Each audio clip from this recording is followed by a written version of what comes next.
สวัสดีจ้าสวัสดีท่านผู้ชมทุกท่านนี่เป็นผลการออกรางวัลหวยฮานอยเฉพาะกิจประจำวันที่29มิถุนายน2569รางวัลเลข2ตัวรางเลขที่ออก4646รางวัลเลข5ตัวรางเลขที่ออก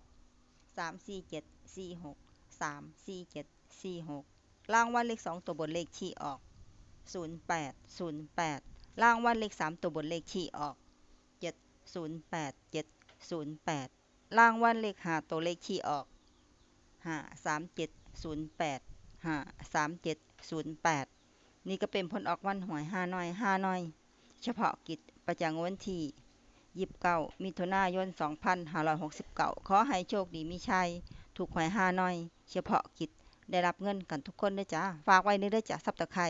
กดติดตามและเป็นกำลังใจขอขอบคุณทุกท่านที่เข้ามารับชมและรับฟัง